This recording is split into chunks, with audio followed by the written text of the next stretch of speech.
Apa lagi yang kecoh sehari dua ni tuan-tuan? Sunway tawar ambil alih IJM pada harga 11 bilion. Dan pengambil alihan ini berlaku dengan 90% daripada pengambil alihan itu dibayar dalam bentuk saham tuan-tuan, bukan dalam bentuk tunai, dan hanya 10% dalam bentuk tunai.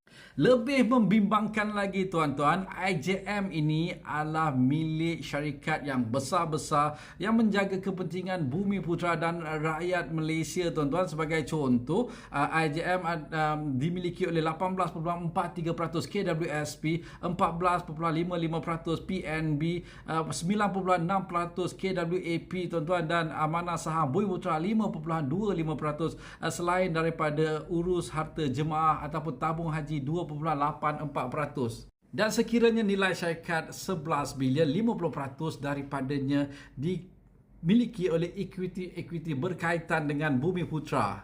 Dan sekarang ini equity ini mungkin menjadi milik Sunway tuan-tuan. Lebih membimbangkan lagi, IJM memegang banyak konsesi jangka masa panjang dengan kerajaan Malaysia. Dan ianya amat menggemparkan tuan-tuan. Tawaran ini dibuat pada ketika ini.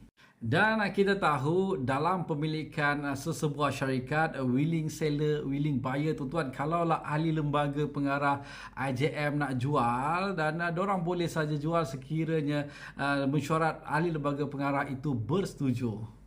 Dan kita tahu majoriti ini adalah syarikat berkaitan dengan Bumiputera, tetapi kalau kita merujuk kepada ahli lembaga pengarah IJM yang saya lihat sekarang, memang majoritinya bukanlah dari kalangan Bumiputera. Saya juga mencadangkan kepada Perdana Menteri buat polisi sekiranya satu syarikat berhad penyenaran awam itu dikuasai oleh syarikat-syarikat berkaitan dengan Bumiputera, kenapa tidak diletak majoriti dalam ahli lembaga pengarahnya golongan-golongan dari Bumiputera? Ini boleh mengimbangkan kedudukan ekonomi negara tuan-tuan. Kita tahu golongan Bumiputera di Malaysia ini tidak dapat menguasai ekonomi kerana 1 hingga 10 ataupun 1 hingga 40 daripada golongan terkaya di Malaysia ini bukan daripada bangsa asal. Itu saja tuan-tuan, saya juga nak tahu apa pendapat anda tentang berita ini.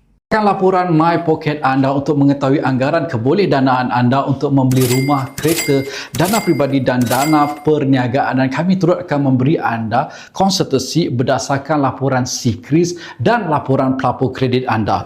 Laporan My Pocket di sini, solusi kewangan anda.